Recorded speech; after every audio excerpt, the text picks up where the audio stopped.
Salam hörmətli izləyicilər, bu gün sizlər üçün 2007-nin qəbul suallarının izahını paylaşıram. Videoya keçməzdən əvvəl kanala abunə olmağı, videonu bəyənməyi və bildirimləri açmağı unutmayın. Dəyərli fikirlərinizi yorumlarda yaza bilərsiniz. Gəlin birinci sualdan başlayaq. Birinci sualda fiqurlar arasında müəyyən qanuna uyğunluq verir və sualı tapmaq tələb olunur. Burada fikir versəz ki, bu kvadrat hər dəfə saat əqrəbinin əksinə 45 dərəcə hərəkət edir.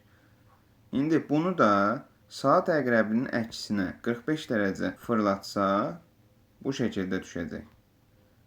Qara hissə aşağıda olacaq.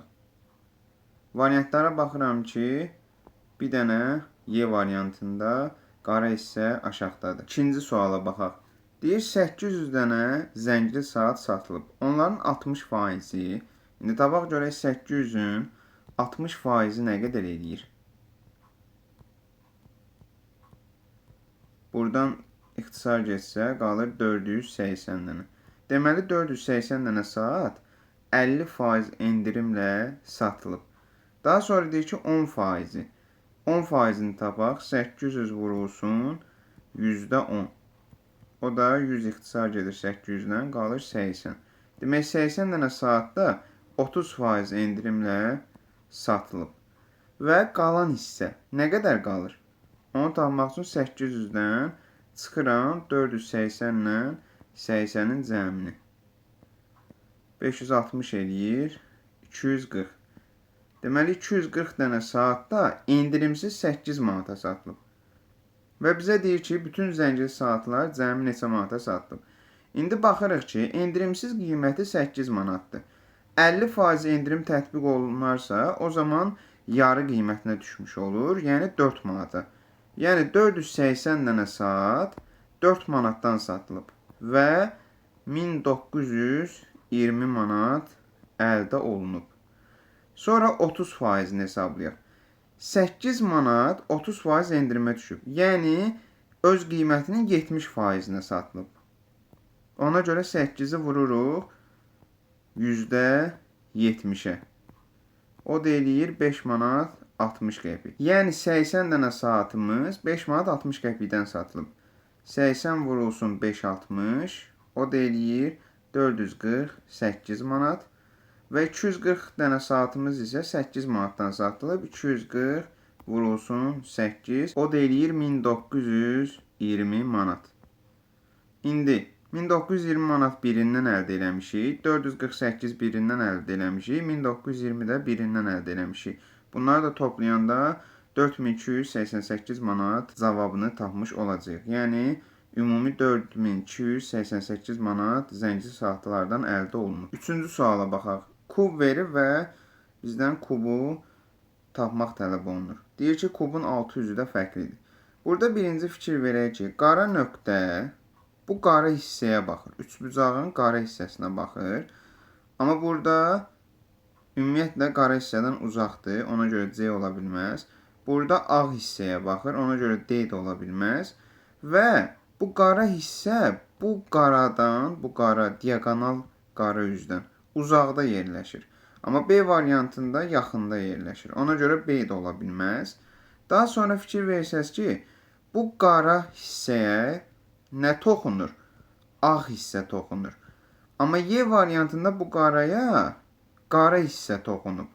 Ona görə Y variantı da ola bilməz. Düzgün cavab A variantı olmuş olacaq. Dördüncü suala baxaq. Dördüncü sualda birinci bunları aşırdaq. Tək qalmış üzləri birinci aşırtmaq lazımdır hər zaman. Diaqonal xətt hər zaman ziqzaqvari hərəkət eləyir. Digər üzü də aşırdaq. Bunu bu tərəfə aşırdırıq hər zaman. Bunu belə düşəcək birinci. Daha sonra belə düşəcək. Burada isə belə düşəcək. İndi bizə deyir ki, alınmayan fiquru tapın. A variantına baxıram. A variantında nə var? X var. Bu yarı üstəgəl var. Bir də 2 var. Baxıram ki, 2x üstəgəldir. Orientasiyaya ödənilirmi? 2x üstəgəl ödənilir. Və x də bu boşluğa baxır. Burada da baxıram ki, x boşluğa baxır. Yəni A variantı düzgündür. Həm orientasiya ödənilir, həm də üzünün vəziyyəti düzgündür. B variantına baxıram ki, B variantında nə var? X var, 6 var, bir də bu yarı üstəgəl var. Orta üzlərin hərəkəti olduğu kimidir. Ona görə olduğu kimi x-i gətirib bura yaza bilərəm. Burada baxıram ki, bu xətt 6-nı kəsir, burada da bu xətt 6-nı kəsir. Düzdür. Bu yarı üstəgəl 9-un ya da 6-nın baxdığı tərəfə baxır. Burada da görürəm ki, eyni tərəfə baxırlar. Orientasiya ödənilirmi? X6 yarı üstəgəl. X6 yarı üstəgəl. Demək ki, B də düzgün açılışdır. Ona görə cavab B deyil. İndi C-yə keçirəm. C-də baxıram ki, biraz qarışıq oldu buralar silə. C-də baxıram ki, diagonal var, bir də bu diagonal var, bir də 6 var. İndi baxaq ki, üçünün birləşdiyi nöqtə haradır? Bax, bu üz və bu üzün. Üçünün birləşdiyi nöqtə haradır? Bax, bu nöqtədir. Və o nöqtədə fikir versəz ki, bu 6 dediyimiz ya da 9 dediyimizin uc hissəsi düz həmin nöqtəyə yaxın yerləşir və o tərəfə baxır. Amma C variantında üçünün birləşdiyi nöqtə haradır? Bu nöqtədir. Amma bu xətt bu nöqtədən uzaqdadır. Yəni normalda belə olmalı idi. Bu şəkildə olmalı idi. Ona görə düzgün cavab C variantı olmuş olacaq. Deyir ki, bu ədəd rəqəmlərin hasili 8-ə bərabər olan ədədlərin maksimal olanıdır. Onun sonuncu rəqəmini müəyyən elə. Yəni ədədlərin hasili 8-dirsə və maksimaldırsa, demək ki, 8 və 1-dən istifadə edəcəyik. Onda 8, 1, 1, 1, bunu istədiyimiz qədər 1-i uzada bilərik. Yəni sonuncu rəqəm 1 olmuş olacaq. Keçək X dilindən şərti tərcüməyə. İndi burada fikir versək ki, bax burada onlar var, burada da onlar var. Onlardan sonrası fərqlidir. Burada sənidir, burada onudur.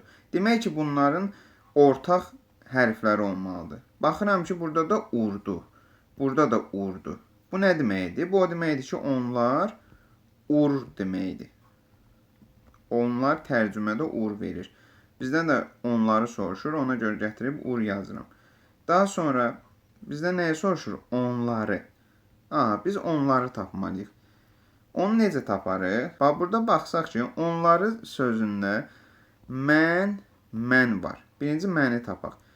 Birinci ilə dördüncü də başlanğıc oxşar olmalıdır. Necə başlayır? Di. Demək ki, mənin tərcüməsi də didir. Sonra, burada onu var, burada da onu var. Bunun həm bu tərəfi, həm bu tərəfi müxtəlifdir. Burada da həmçinin müxtəlifdir. Ona görə rahat şəkildə demək ki, bu birinci cümlə ilə üçüncü cümlənin ortadakı hərfi oxşar olmalıdır. Baxıram ki, burada T-dir, burada da T-dir. Bu nə deməkdir? Bu o deməkdir ki, onu sözünün kodu T-dir. Kodu deməyə, yəni tərcüməsi T-dir. Geriyə nə qalır? Veli qalır. Veli də danlayıram sözünün tərcüməsidir. Bizdən nəyə soruşur? Tərifləyir. Amma demək ki, veli ilə qurtarmayacaq. A-nı silirəm. Sonra onları tapmalıyam. Onlar harda var? Bax, burada tapmışdıq ki, danlayıram var. Düzdürmü? Danlayıram nə idi? Veli idi. Ortada nə qaldı? Lo qaldı. Lo da nə idi? Onları deməkdir. Demək ki, urlo. Cavabım olacaq urlo. D də getdi. Y də getdi. C də getdi. Düzgün cavab B variantıdır.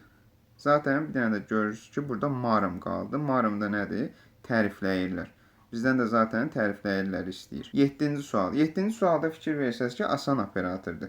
2 ilə 8-i toplayarsan 10 eləyər. 10-u 2-yə vurarsan 20. 3 ilə 8-i 11 eləyər. 2-yə vurarsan 22. İndi 3 ilə 2-ni toplayarsan 5 eləyər. 5-i də 2-yə vuranda 10 almış olacaqsan. 8-ci sual. Deyir ki, sinifdə oğlanların sayı qızların sayından 1.5 dəfə çoxdur. Onda qızlara x desək, onda oğlanlar nə olacaq? 1.5x. Onda ümumi sinif nəyə bərabərdir? Ümumi sinif. X üstəgəl 1.5x-ə. Yəni 2,5 x-ə bərabərdir. Daha sonra cədvəl qururam. Qız, oğlan. 3 qiyməti alan, 4 qiyməti alan və 5 qiyməti alan. Bizə deyir ki, 4 qiyməti alan oğlanlar sinifin 16%-ni təşkil edir. 16%-ni təşkil, yəni 2/5 ümumi sinifdir. Onun 16%-ni tapmalıyıq. 2/5x vurulsun %16. O da eləyir 0,4x-ə. Yəni 4 qiyməti alan oğlanlar 0,4x-ə bərabərdir. Daha sonra deyir ki, qızların 20%-i əlaçıdır. Qızlar nə qədərdir? X qədərdir. Onların 20%-i əlaçıdırsa, onda 0,2x-i əlaçı olacaq. 4 qiyməti alan qızlar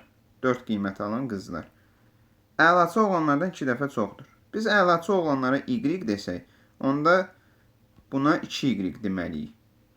Sonra deyir ki, qalan 2 qız və 8 oğlan 3 alır. Bura 2 yazarıq, burada 8 yazarıq. İndi bunların cəmi, bu üçünün cəmi bizə nəyə verməlidir? Qızların sayını, yəni x-i. Bu üçünün cəmi də bizə oğlanların sayını verməlidir, yəni 1/5 x-i. Aha. 0/2-ni bu tərəfə keçirdərəm. Alınacaq 2 üstəgəl 2y bərabərdir. X-dən də 0/2x çıxıram, qalır 0/8x. Aşağıda da 8 ilə y-in cəmi bərabərdir 0,4x bu tərəfə keçir, qalır 1/1x. Aldım sistem tənlik. Həm əvəz etmə eləyə bilərsiniz. Y-i gətirib burada da yerinə qoya bilərsiniz, ya da toplama istifadə edə bilərsiniz. Toplama necə? Bunu -2-yə vurarsan, alınacaq nə? 2 üstəgəl 2y bərabərdir 0,8x. Aşağıda da -2-ni 8-ə vuranda -16, -2-ni y-ə vuranda çıx 2y. 1/1 x-i də -2, -2,2x. Və toplasaq bunu, 2y-lər gedəcək. Qalacaq 2 üstəgəl -16 eləyir, -14.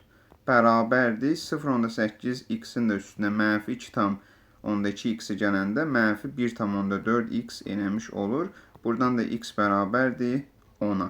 Yəni qızların sayı 10-a bərabərdir. Və oğlanlar da onlardan 1/5 çox idisə, oğlanlar da 15 eləmiş olacaq. Bizdən də nəyi soruşur? Oğlanların sayı. Cavab C variantı. 9-cu sual. 9-cu sual ardıcılıqdır. Mürəkkəb ardıcılıqdır. Fikir versək ki, 516-dan 497-yə, 478, 459 və 1-ci suala. Digəri isə bu şəkildə gedir. 516-dan 497 almaq üçün 19 çıxaram. Yenə 19 çıxaram. Yenə 19 çıxaram. Demək ki, yuxarıdakı ardıcılıq çıx 19-dur. 19 çıxıram. 459 çıx 19, 440 eləmiş olur. Yəni, birinci sual 440-dır. B, Y və C-ni silirəm. 662-dən 645 alıramsa, deməli 17 çıxıram. 645-dən 624 alıramsa, onda 21 çıxıram. 624-dən 599 alıramsa, demək 25 çıxıram. İndi burada fikir versəz 17, 21, 25. Yəni, nə oldu? Hər dəfə üzərinə 4 gəldi. İndi burada da üzərinə 4 gələcək, çıx 29 olacaq. 599-dan da 29 çıxanda 570 alacaq. Yəni, D variantı. 10-cu sual. Evin mərtəbəsi olur, pləkanın isə pilləsi. C variantı. 11-ci sual. Şifrəli əməllər mövzusundandır. Burada fikir versəz ki, bu 6-dır. Demək ki, onda bu qara dairə 6-dır. Burada qara dairələrin biri 6-dırsa, hamısı 6 olmur. Yəni, onu çaşdırmayın. Ancaq hərflərə aiddir. Eyni hərflər eyni, fərqli hərflər fərqli rəqəmləri ifadə edir. S-ni 1-ə vuranda 6 eləyirsə, onda S-nin qiyməti neçədir? 6-dır. Bunu tapdıq. Daha sonra 8 ilə bu qara dairəni toplayıb 2 alıbsa, onda bu qara dairə 4-dür ki, 8 üstəgəl 4, 12 eləyir, 2 yazır 1 yadda. Və 3 ilə də bu qara dairəni toplayıb və 1 yadda ilə 6 alırsa, onda demək ki, bura 2-dir. 2 üstəgəl 3, 5, 1 də yadda 6 və 7 də düşüb aşağı.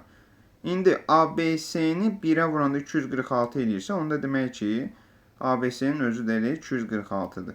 Və 246-nı D-yə vuranda 738 alırsa, demək ki, 738-i də biz 246-ya bölsək, D-nin qiymətini almış olacaq.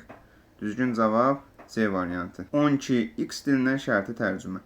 Yenə eyni bayaqçı qayda ilə işləyəcək. Burada fikir verirəm ki, Onlar, onlar. Hamısında onlar. Demək ki, başlanğıcları eyni olmalıdır. Ro, ro. Demək ki, onların kodu rodur. Gətirib ro yazıram və C, D-ni silirəm. Ro ilə başlamalıdır. Daha sonra burada görürəm ki, burada onlarıdır, burada onlarıdır. İkisində də ortaq onları var. Burada baxıram ki, B, B. Demək ki, onları tərcüməsi B-dir. Aha, onda bu A nəyə düşür? Məniyə düşür. Mən A-dır. Və geriyə qalan tam isə çağırıram deməkdir. Aha, tapdıq ki, tam də çağırıram deməkdir. Ona görə tamini də buradan ayırıram. Burada K qalır. K da nədir? Onu deməkdir. Bizdən nəyə soruşur? Onu. Onda onu K yazıram. Daha sonra gözləyirlər. İndi gözləyirlər, görürəm ki, burada bir dənə çağırırlar var, bir də gözləyirlər var. Çağırırlar tam idi. Geriyə nə qalıb? Karma. Karma da gözləyirlərin kodudur. Karma. Və buradan da baxıram ki, düzgün cavab A variantı olmuş olacaq. 13. Xəyali kəsiklər mövzusu. Burada vərəqin düzgün açılışı önəmlidir. Birinci bu tərəfə qatlayıb, daha sonra bu tərəfə. Açılanda da onun əksini açmalıyıq. Yəni birinci belə açmalıyıq. Açanda nə olacaq? Bu xətt güzgü xətti adlanır. Və bu xətt üzrə açacağıq. Güzgüyə yaxın olan yaxın düşəcək. Bu şəkildə düşəcək. Bu da bu şəkildə düşəcək. Daha sonra yuxarıya açıramsa, bu bir-birlərinə baxacaq. Həmçinin bu da bir-birinə baxacaq. Burada da ki, romb deyək də bu şəkildə düşəcək. Yəni, düzgün cavab C variantı olmuş olacaq. 14-cü sual. 14-cü sual iki kənar həddə görə orta həddin tapılmasıdır. Burada fikir versək ki, 25, 36, 100 hamısı kvadratik ədədlərdir. Demək ki, burada nəsə kvadratik əməl var. Bu nəyindir? Bu 5-indir, bu 6-nındır, bu da 10-undur. Bəs yaxşı 5, 6, 10-u necə alır? 2, 3, 9-u toplayır, 14 alır. 4, 4, 1-i toplayır, 9 alır. 14-dən 9 çıxanda 5 və kvadratı 25. İndi suala tətbiq edək. 5, 8, 1-i toplayacaq.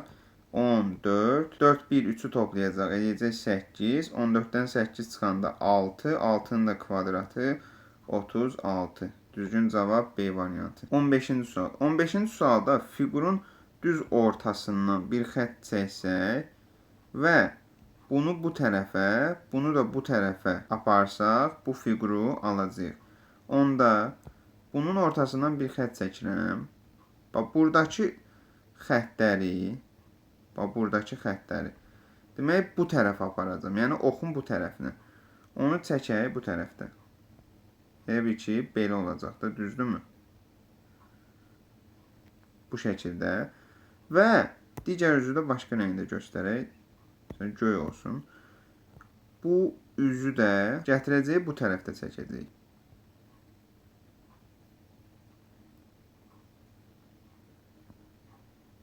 Bu şəkildə alınacaq. İndi baxıram ki, düzgün cavab Y variantı olmuş olacaq. 16-cı suala baxaq. Deyir ki, finish xəttinə ilk altılıqda A, B, C, D, Y və F çatıb. İndi cədvəl quraq ona uyğun. A, B, C, D, Y və F. Və bunlar birinci, ikinci, üçüncü, dördüncü, beşinci və altıncı olublar. Və deyir ki, BCD 2, 4, 6 deyil. B 2, 4, 6 deyil. C də 2, 4, 6 deyil. D də 2, 4, 6 deyil. F-in nəticəsi Y-dən yaxşıdır. Yəni, F böyükdür Y-dən. Amma A-dan pisdir. Onda demək A da böyükdür F-dən. Bu şəkildə. Burada nə başa düşürsən? Yəni, A ilə F 6-cı ola bilməz. Ona görə A ilə F-də 6-dan xətt çəkirik. Bu zaman bir dənə boş yer hara qalır 6-da? Y-yə. Demək ki, Y 6-cı yerə çıxıb. Bunu tapdıq. Bizdən də Y-ni soruşur. Demək ki, Y 6-dır. Ona görə B, C, D-ni silirəm. Sonra deyir ki, C qalib deyil. C qalib deyilsə, C-yə çıx qoyuram. Y-yə ən yaxın nəticəni B göstərir. B-nin ola biləcəyi yerlər haradır? Ya 1-dir, ya 3-dür, ya da 5-dir. Bir-birinə yaxın nəticə göstəribsə, onda demək ki, B 1-də ola bilməz, 3 də ola bilməz. Yaxın nəticə 5 ilə 6-dır. Demək ki, B də 5-ci yerə çıxıb, gətirib bura 5 yazıram. Düzgün cavab olur Y variantı. 17-ci suala baxaq. 17-ci sualda kvadratın içindəki qara dairələrin sayı hər dəfə 1 vahid artır.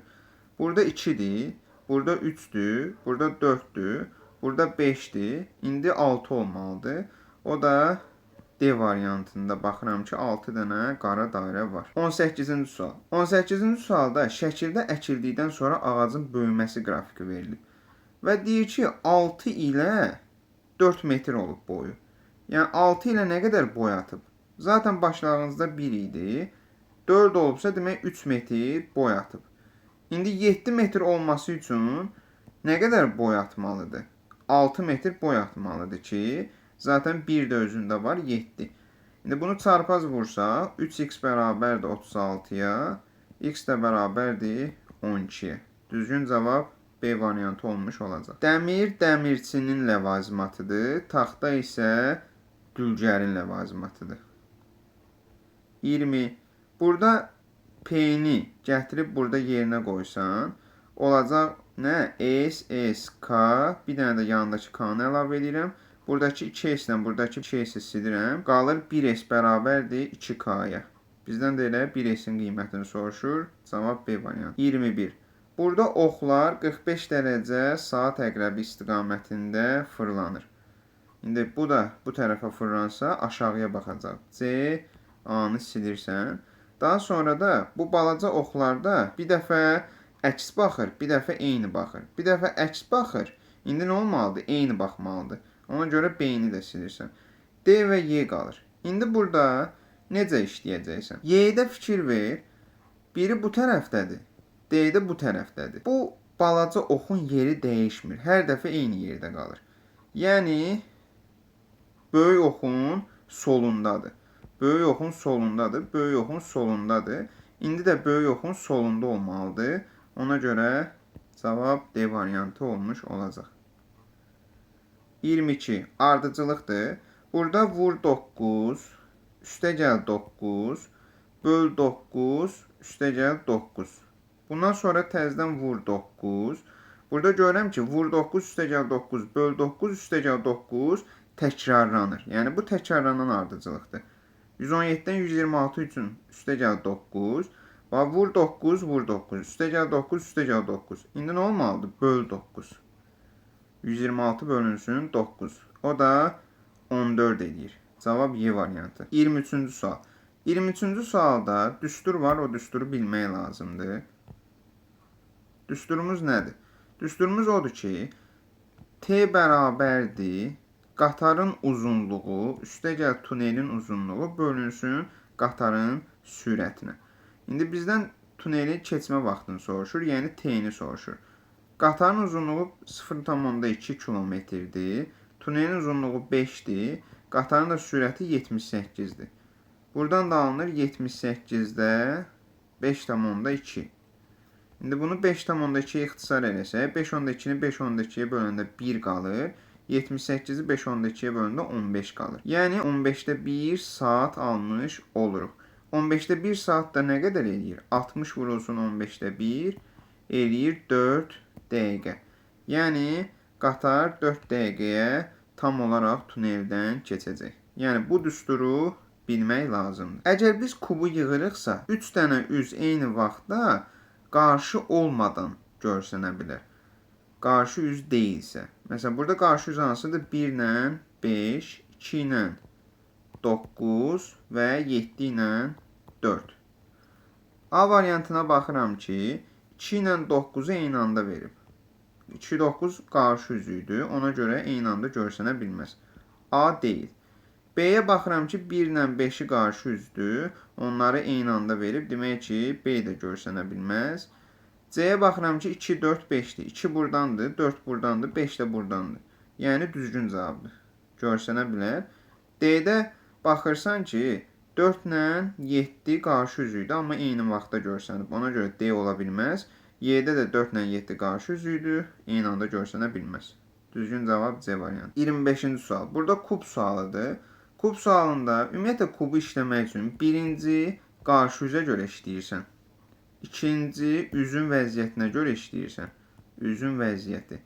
Üçüncü orientasiyaya görə işləyirsən. Burada baxıram ki, ulduzla bu üz qarşı üzdür. Amma A-da verib onları eyni anda. Görsənə bilməz. Həmçinin D-də də verib. Görsənə bilməz. Daha sonra bu qara dairə ilə bu yarı üçbucaq qarşı üzdür. B-də də verib onları eyni anda. C-də də verib. Ona görə A, B, C, D ola bilməz. Düzgün cavab Y variantı olacaq. 26. 26-nın iki cür həll üsulu var.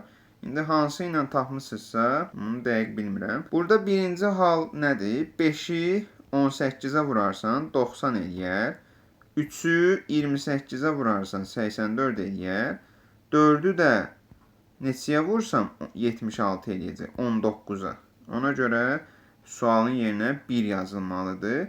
7-ni də 14-ə vuranda 98 eləyir. İkinci həll üsulu nədir? Buradakı ümumi cəmləri yazsaq, bu 23 eləyir. Bunları ümumi toplasaq 25 eləyir. Burada sual var, keçdim bunu. Bunları toplasaq 29 eləyir. İndi fikir verirəm ki, 23 2 vahid artdı 25 oldu. 25 də 2 vahid artsa 27 olacaq. 27 də 2 vahid artanda 29 olur. Yəni ki, düzgündür. İndi buradakılar toplasaq 4, 7, 9, 6 eləyəcək 26. Nəyə çatışmır? 1-i çatışmır. Ona görə yenə də 1 alınır. Cavab A variantı. 27-ci sual. 27-ci sualda fikir versəz ki, burada önəmli nüans nədir? Sətir üzrə işləməkdir. Bunları sətir üzrə işləyirik. Və burada belə bir üz görəsiniz. Tor üzü deyək də. Bu tor hansı üzün üstünə düşürsə, o üzü görünməz edir. Bax, birincidə birincinin üstünə düşüb və görünməz edib. Demək ki, bizim digər iki üzümüz nədir? Buralar, üçüncü üzümüz budur, ikinci üzümüz ağdır. Birinci üzümüzü görməmişim, çünki tor düşüb. Sonra tor ikinci yerə getdi, birinci yer görsəndi. Demək, birinci yer nədir? Qara. Aha. Bu şəkildə qara olacaq. Sonra indi tor hara getməlidir? Üçüncü yerə. Demək ki, üçüncü yerdə tor olmalıdırsa, A, B, C silindi, qaldı D ilə Y. Və biz də gördük ki, bizim üzümüz nədir? Qara, ağ. Ona görə cavab Y variantı olmuş olacaq. 28-ci sual. 28-ci sualda bu cür cədvəlləri işləmək üçün bu sətirlə bu sətir əlaqəlidir. Bu sətirlə bu sətir əlaqəlidir. Bu sətirlə də bu sətir əlaqəlidir. Necə əlaqəlidir? 9, 9, 4, 4, 6, 3, 5, 5. İndi fikir versən ki, 6, 3 olub. Necə ola bilər? Ya 2-yə bölə bilər, ya da 3 çıxa bilər. Onu dəqiq indi bilmirəm, görəcəm. 8, 8, 3, 3, 7, 7, 6, 3. Yenə 6, 3 oldu.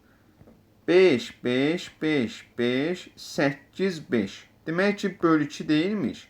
Çıx 3 imiş. 4, 4. İndi 2, 2, 1, 1, 0, 0, 6 da 3 olur.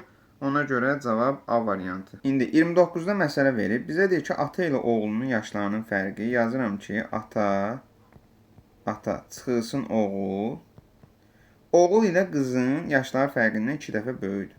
Onda bu bərabərdir 2 vurulsun. Oğul çıxılsın qız. Aha, yaşları fərqi.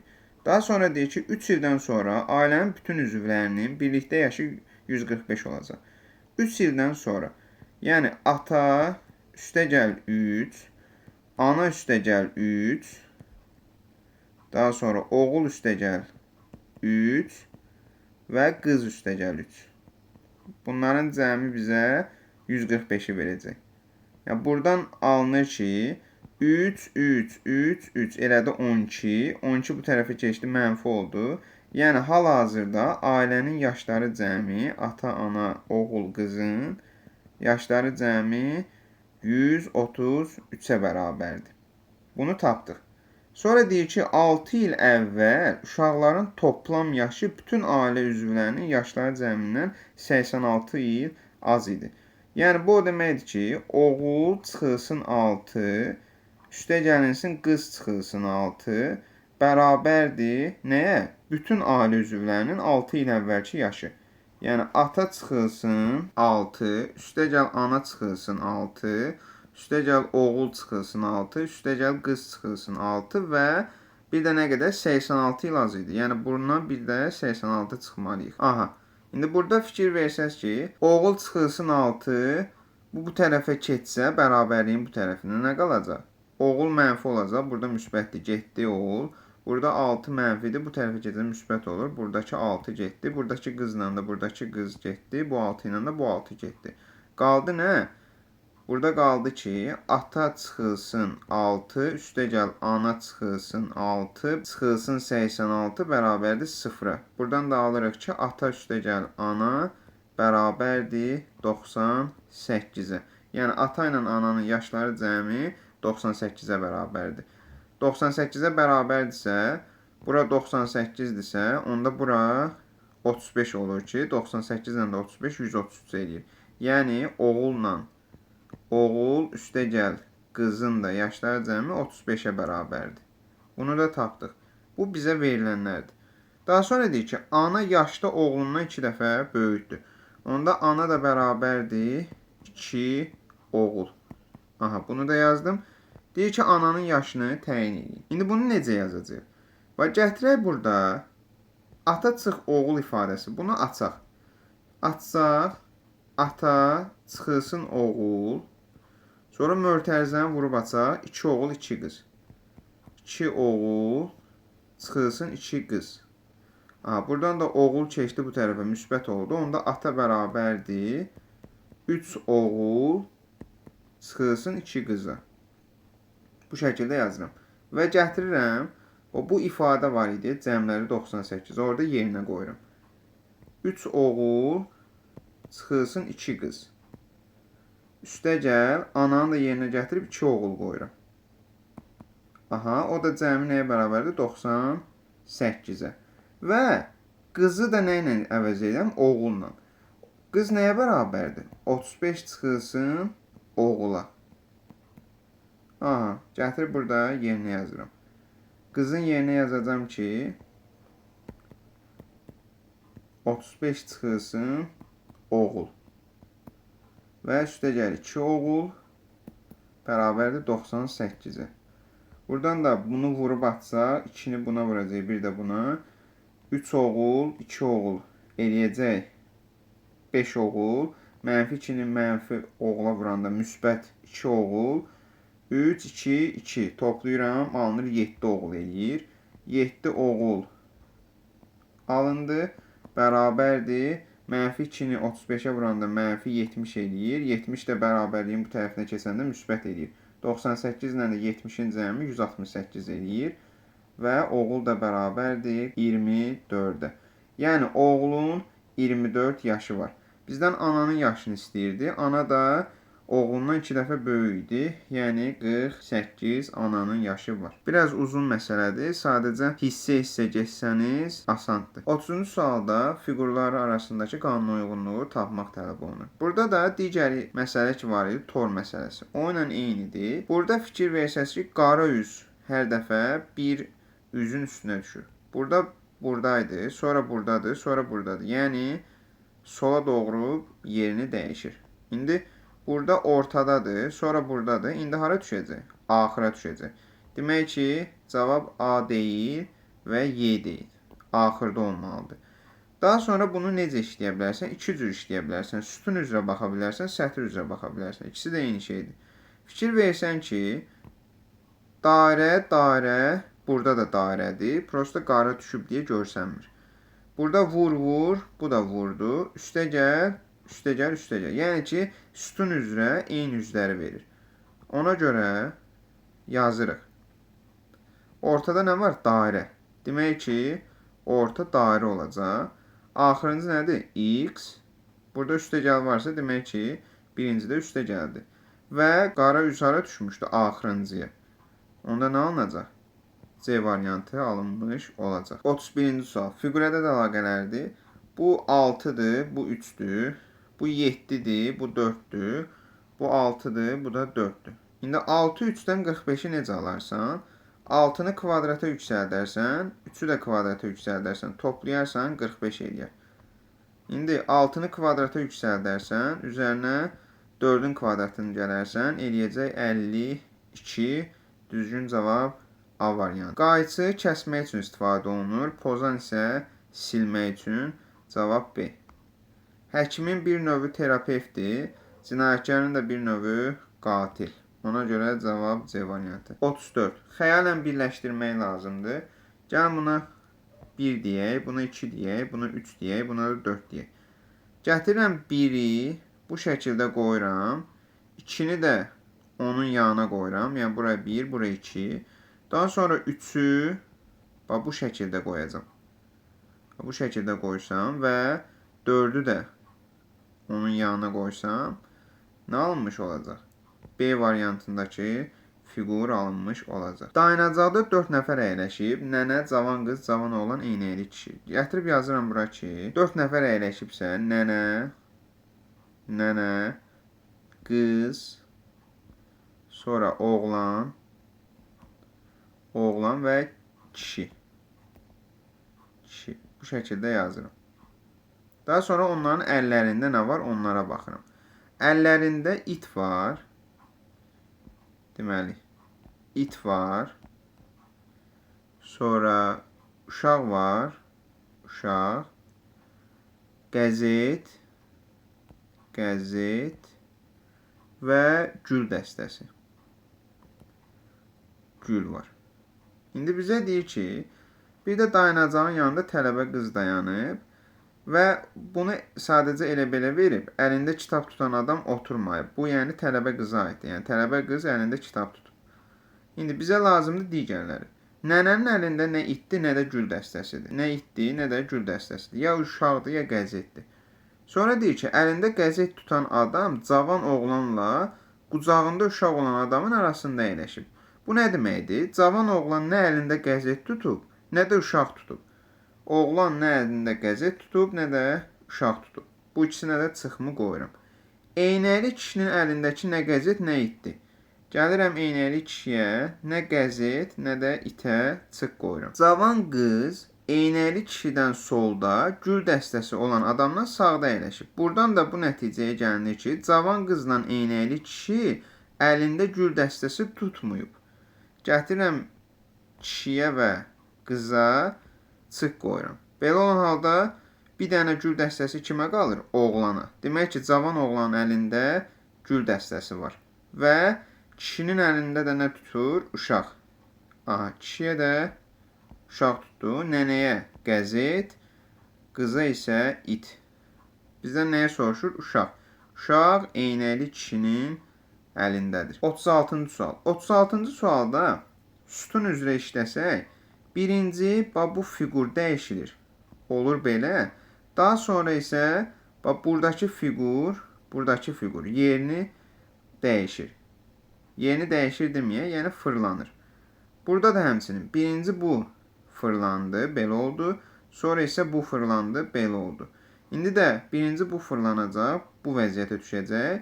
Daha sonra buradakı fırlanacaq. Ona görə digərləri olduğu kimi qalmalıdır. Amma A-ya fikir verirəm ki, A-da elə deyil. Məsələn, bu yuxarıya baxır, burada aşağıya baxır. A deyil. Sonra C-yə baxıram ki, buradakı vəziyyət necədir? Belə düşüb də, amma C-də elə deyil. C-ni silirəm, D-ni də silirəm, D-də də vəziyyət elə deyil. Y-də də görürəm ki, vəziyyət elə deyil.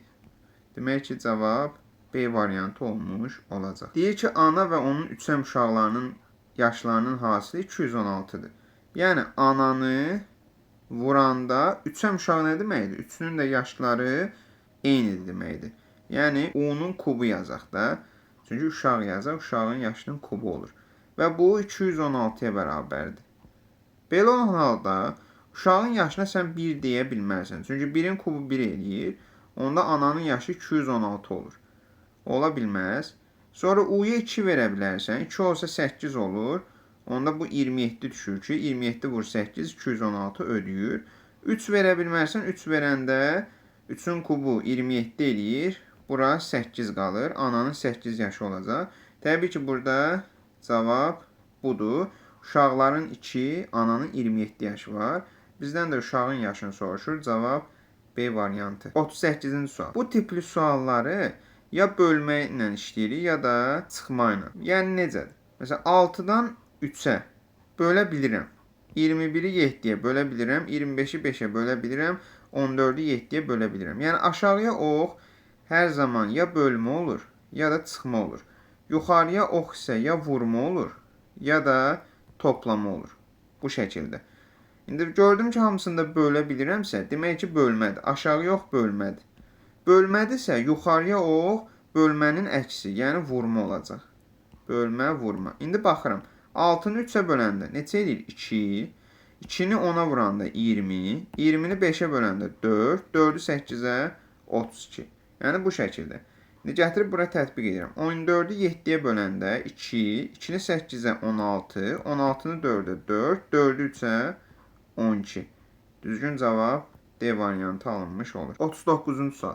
39-cu sualda bu fiquru saat əqrəbinin əksinə fırladır. Amma daha sonra nə edir? Daha sonra altdakı fiquru bir daha fırladır. İndi görəcəyik necə. Bunu birinci bu tərəfə fırladıq. Nə alınacaq?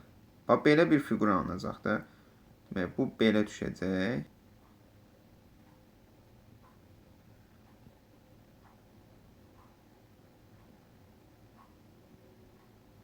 Aha, bunu bu tərəfə fırladanda belə alınacaq. Amma burada görürəm ki, bu şəkildə deyil, başqa cürdür. Necə eləyib? Yuxarıdakını olduğu kimi saxlayıb, aşağıdakını bu tərəfə fırladıb. Yəni, onun əksini verir. Yəni, aşağıdakını əksini verir. İndi biz də suala baxacağıq və bizə lazım olanı tətbiq edəcəyik. Birinci bunu saat əqrəbinin əksinə fırladırıq. Nə alınır? Belə bir fiqur alınır. Daha sonra dedik, nə edirik? Yuxarını olduğu kimi saxlayırıq. Yuxarını olduğu kimi saxlayırıq. Aşağını fırladırıq. Aşağıda bu maili bu tərəfdə idi. İndi bu tərəfdə olacaq maili.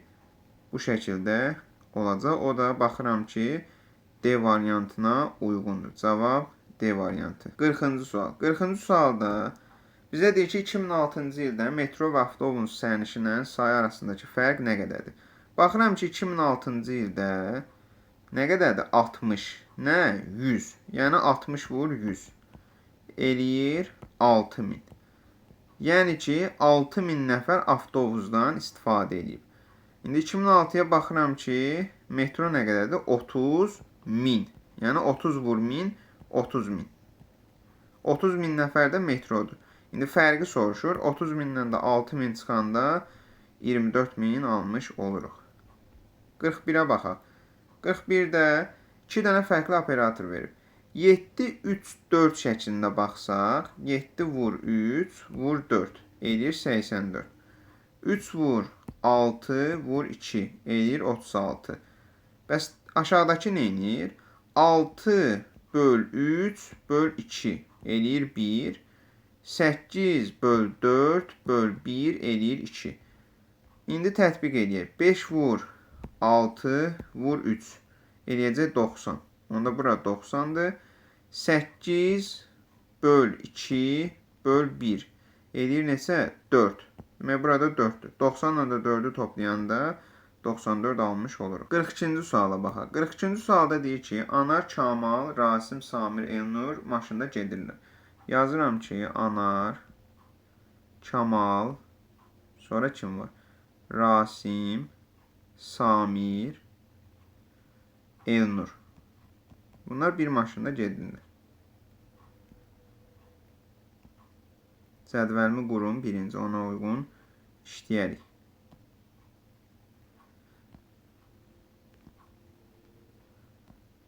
Və onların peşələri var. Nədir? Alman dili müəllimi. Alman dili müəllimi. Daha sonra karateçi. Karateçi. Sonra rəqqas. Rəqqas. Proqramçı. Proqramçı. Bir də basketbolçu. Basketbolçu. İndi Yazaq. Deyir ki, maşının sükanının arxasında alman dili müəllimi oturub. Bu tutaq ki, maşındır. Bax, bu şəkildə maşındır. Arxada da 3 dənədir. Burada alman dili müəllimi oturub. Alman dili müəllimi. Sonra deyir ki, onun yanında Kamal oturub. Yəni, Kamal da harada oturub? Bax, burada oturub. Kamal da burada oturub. İndi deyir ki, buradan nə nəticəyə gəlsin? Yəni, Kamal alman dili müəllimi deyil. Buradan o nəticəyə gəlsin. Samir arxada Rasim ilə basketbolçunun arasında oturub. Samir burada oturub və kimin arasında oturub? Basketbolçu ilə Rasimin arasında oturub. Demək, basketbolçu ilə Rasimin arasında oturub. Buradan nə anlayırsan? Buradan anlayırsan ki, Kamal həm də basketbolçu deyil. Kamal basketbolçu deyil. Və Rasimlə Samir də həmçinin nə basketbolçu, nə də alman dili müəllimidir. Onu da yazırıq. Samir nə alman dili müəllimidir, nə də basketbolçudur. Həmçinin Rasim də nə alman dili müəllimidir, nə də basketbolçudur. Aha. Sonra karateci Samirlə qonşuluqda yaşayır. Yəni karateci Samir deyil. Samirdə çıx qoyuram. Elnur basketbolçunu uşaqlıqdan tanıyır. Yəni Elnur basketbolçu deyil. Aha. Belə olan halda basketbolçuya bir dənə kim qalır? Anar. Demək ki, Anar basketbolçudur. Burada alman dili müəlliminə də bir dənə Elnur qalır. Elnur da demək alman dili müəllimidir. Bizdən də Elnurun peşəsini soruşur. Cavab A variantı. Keçək 43-cü sualı. 43-də deyir ki, U-nu 2-yə vuranda bu alınır. Buradan fikir verir ki, U-nu 2-yə vuranda 1352 eləyir. Onda 1352-ni də biz 2-yə bölsək, U-nu alarıq. Yəni 676. Yazıram ki, bura 676. Bizdən nəyə soruşur? U ilə L-ni. U 6-dır. L hardadır? L görürəm ki, bu 0 aşağıya düşür də. L da nəyə bərabərdir? 0-a. Onda gətir, bura 0 yazıram. 6 ilə də 0-ın cəmi 6 eləmiş olur. Gül, gül dəstəsi. Yəni, gülün çoxluğu gül dəstəsi adlanır. Aktyorların da çoxluğu truppa adlanır. Ona görə cavab B variantı. 45-ci sual. 45-ci sualda ortaq xətlər seçilir. Üçündə də ortaq olan hansıdır? Budur. Gətirib buraya yazıb. Bir də bu aşağıdakıdır. Gətirib aşağıya yazıb. İndi bunun aşağıdakı 3 dənəsində ortaq hansıdır? Bu var. Bu kürə hissəsi ortaqdır. Yuxarısı var. Yuxarısı var. Onda baxıram ki, A, B, C, Y deyil. Cavab D variantı olmuş olacaq. Yəni, orta xəttlər seçilir. Üçündə də. 46. 46-da deyir ki, İskəndər, Cavid, Samir 3 universitetdə dərs deyir. Yazırıq İskəndər, Cavid və Samir. Samir və bunlar ABS universitetlərində dərs deyirlər. A, B və C universitetləri. Deyir ki, bunlar müxtəlif fənləri tədris edir. Fənlərimiz nədir? Görürük ki, tarix var, iqtisadiyyat var, bir də biologiya var. İskəndər A-da, Cavid B-də işləmir. İskəndər A-da, Cavid B-də işləmir. A-da işləyən şəxs tarixi tədris eləmir. Tarixi tədris eləmirsək, onda ya iqtisadiyyatı tədris edir, ya da biologiyanı tədris edir. Bu şəkildə yazıram. B-də işləyən şəxs iqtisadiyyat tədris edir. Onda demək ki, A-dan iqtisadiyyatı silirəm, yazıram bura. İqtisadiyyat. Onda demək A-da işləyən nəyi tədris edir? Biologiyanı. Sonra Cavid biologiyanı tədris eləmir. Cavid onda demək A-da işləmir. Onda qalır Samir A-da biologiyanı tədris edir. Cavid C-də tarixi tədris edir. Bu şəkildə yazılır. Bu da İskəndər də B-də iqtisadiyyatı tədris edir. Bizdən də Samir soruşur. Samir A-da biologiyanı tədris edir. 47. Qaynar istinin üstünlük dərəcəsidir. Əla da yaxşının cavab D. 48. 48-də deyir ki, sosial tədqiqat məqsədi ilə hər birində bir qız və bir oğlandan ibarət 3 dənə işçi qrup yaradılıb. Qızların adı Mehriban, Pərvin, Dilbərdir. Oğlanlarınki də Murad, Pərviz, Dadaşdır. Qızlardan biri modelyer, psixoloq və dizaynerdir. Hər işçi qrupunun tədqiqatlarının nəticələri olan qovluğun üzərində qızların ixtisasları, qızların və oğlanların adlarının birinci hərfi yazılıb. Heç bir qrupda nə ixtisası, nə də ki, qızların və oğlanların adlarının birinci hərfləri üst-üstə düşmədi. Bu nə deməkdir? Bu o deməkdir ki, Məsəl üçün, Mehribanla Murad oğlanlardan eyni qrupda deyil. Çünki baş hərfləri üstə düşüb və Mehriban həmçinin modelyer deyil. Yəni bu o deməkdir. İndi bizə deyir ki, Pərvizlə bir qrupda olan qız modelyer deyil. Demək, Pərvizlə eyni qrupda kim ola bilər? Ya Pərvin ola bilməz də, çünki baş hərfləri üst-üstə düşür. Ya Dilbər ola bilər, ya da Mehriban ola bilər. Pərvizin baş hərfi P-dır. Bu o deməkdir ki, onda Pərviz psixoloq olan qrupda ola bilməz. Çünki hərflər üst-üstə düşür. Onda psixoloq deyil və deyir həm də modelyer də deyil. Onda kim qalır bir dənə? Dizayner. Demək ki, Pərvizlə eyni qrupda olan qız dizaynerdir. Və onda qızlardan kim qalır? Mehribanla Dilbər. Baş hərfləri üst-üstə düşə bilməz. Dizayner D. Ona görə Dilbər deyil. Onda Pərvizlə Mehriban eyni qrupdadır. İndi bizə deyir ki, psixoloq kimdir? Psixoloq kimdirsə, zaten B-ni, C-ni silirsən. Çünki Pərviz, burada da Pərvin var. Ona görə D-ni silirsən. Qalır Dilbər, Murad, Mehriban, Dadaş. Mehriban da dedik ki, kimlə bir yerdədir? Pərvizlə. Ona görə Y də deyil, düzgün cavab A variantı olmuş olacaq. 49. 49-cu sualda çarpaz baxırıq. 14 vur 4. Bunları isə toplayırıq. Bölünsün 5 üstəgəl 3-ə. Bu 56 eləyir. Bu da 8 eləyir. 56-nı 8-ə böləndə 7. İndi 32-ni 3-ə vuracaqsan. Böləcəksən onu 8 üstəgəl 8-ə. 32-ni 3-ə vuranda 96 eləyir. 8 ilə də 8-i toplayanda 16 eləyir. 96-nı da 16-ya böləndə 6 eləmiş olacaq. Cavab D variantı. 50-ci sual. 50-ci sualda bu kənarlardakı ədədləri birinci toplayaq. Kənardakı ədədləri toplasaq nə alarıq? 4, 7, 11, 8. Topladım elədi 30.